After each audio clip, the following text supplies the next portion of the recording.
YouTube? Welcome to Fred's Full Throttle. In today's video, I'm going to be talking about the lead up to our first two racing events with the BMW 330 race car, and specifically 3 of the unexpected challenges that we had to solve in order to drive the car. So grab a seat and let's dive in.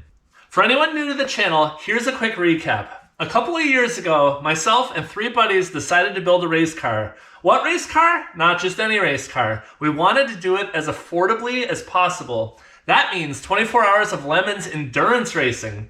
So we bought a shiny old 2001 BMW 330 Ci for $500 and we got to work. What are we, all race mechanics?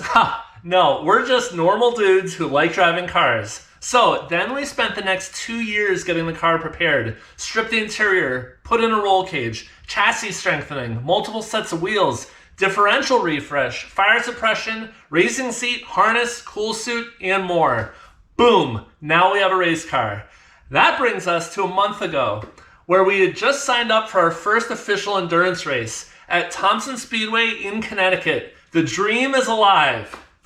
But wait, it's not quite that simple. How do we get the car there? Oh man, we needed a trailer. So fast forward another month and we bought one of the cheapest car hauler trailers in New England.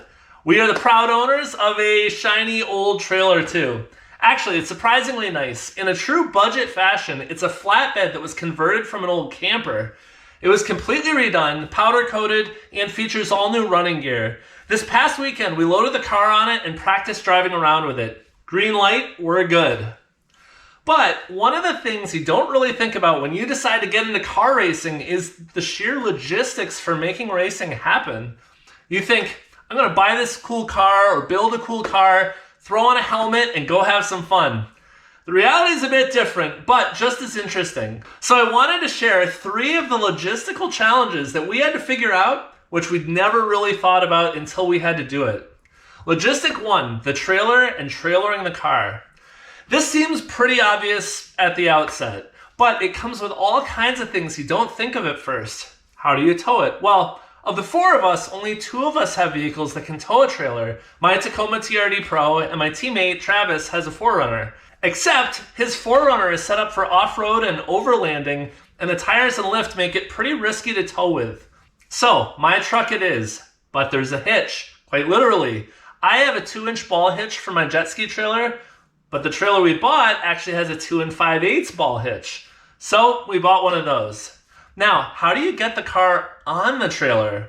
Well, more expensive or purpose-built trailers include the ramps. Ours didn't, so that was another $200 for some nice light aluminum ones. All right, so now the car is on the trailer, but how do you keep it from sliding off? Oh yeah, you need straps and you need anchor points. Neither of which did our trailer have.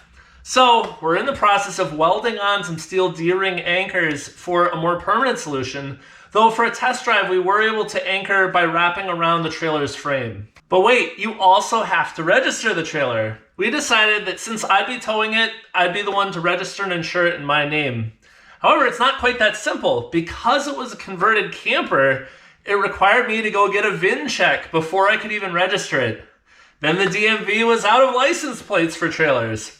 The list goes on. Finally, with all of that solved, there's the act of actually trailering the car. The car and the trailer are stored at Travis's garage, about an hour north of me. So I need to get up there the day before the event or any race, load the car, strap it down, and then trailer it back to my house so that I can leave the next day and go directly to the track. Then at the end of an event, I have to do the reverse thing to drop it off and get it back in the garage. Yeesh!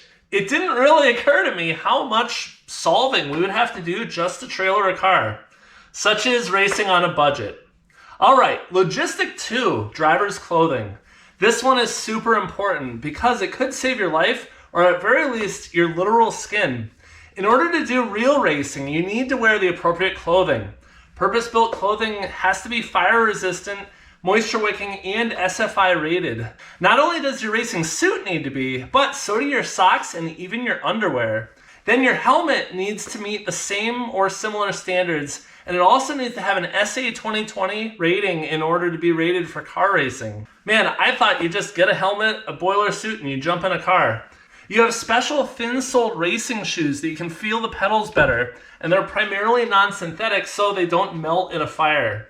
Your suit acts as your first line of defense if there is a fire. Under that, you wear the equivalent of long underwear, shirt, and pants that are Nomex and SFI rated. Crucially, they wick away moisture, sweat. Did you know that a common injury in a race car fire is steam burns?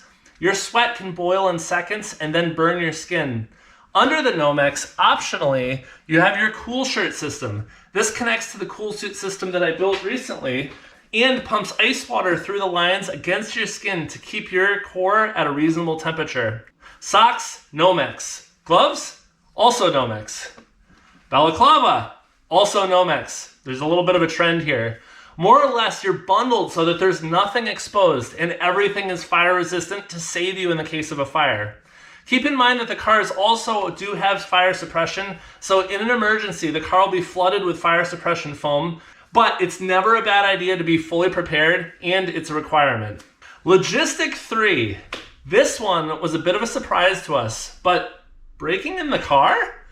After solving so many technical challenges, rebuilding like 80% of the car, and getting all the things we needed for racing, we had no idea that one of the more challenging things would be actually driving the car. Let me explain. So a car like this is not street legal. We've lost some of the essentials like headlights, a horn, airbags, and are running a handmade straight exhaust. So we can't register it. Being that we're just 4 average car guys doing this on a budget, we don't have our own private driving facility. Our race in August is a combined 14 hours, 8 the first day, 6 the second day. That would take a toll on any car, much less a 24-year-old car that hasn't driven in more than a decade. This begs the question, how do you break it in and make sure that it's even up to the task? To our surprise, it turned out this is one of the more challenging things we had come across on this project. We had lots of ideas of varying levels of this isn't a good idea, so here are some of the ones we came up with. We could drive it on the road, but if we're pulled over, we've got a lot of explaining to do, and we'd really have to hope that that officer was a car person. So that's out. We could potentially go find a big industrial parking lot, something like that, trailer the car there, and then drive reasonably around it for 30 to 60 minutes.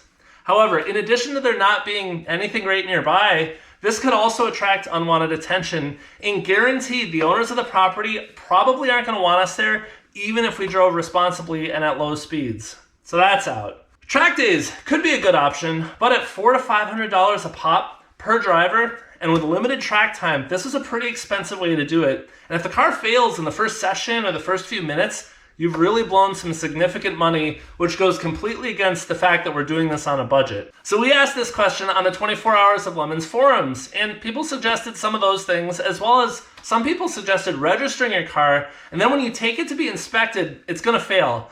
But you get a 20-day pass to fix the car, and in that time, just use it to test the car on public roads, with no intention of making it street legal.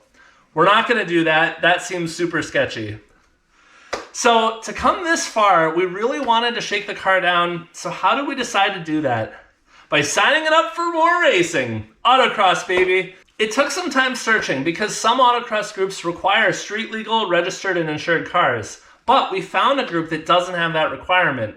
There are some challenges in that we can't have more than 2 drivers, and that they need to be split into opposite sessions, meaning one is going to be out working the cones while the other one's driving the car. But it will give us some time to heat up the car, push it a little bit, and shake out anything that's doomed to fail. Plus, at $55 a person for entry, it's actually not that expensive compared to a track day, and we're likely going to be able to push the car even a bit harder than what a track day would, so we're more likely to catch anything that would fail imminently. There's plenty of time between now and August to fix anything that breaks, and doing a few of these might really help us dial in the car. So that's the plan. I know it probably doesn't sound so fun, but all of this is good for us to go through. We're getting the real racing experience. But joking aside, this is stuff you have to do whether you're racing in a low-cost league like we are or at the professional level. So if we ever want to go up the tiers later, it's better to learn this stuff now and have some friends to collectively solve these problems together with. So with that, in the next few weeks, we'll be shaking down the car, and you can bet we'll be filming it. Stay tuned. So thank you for watching. I hope you enjoyed this, and until next time, Fred out!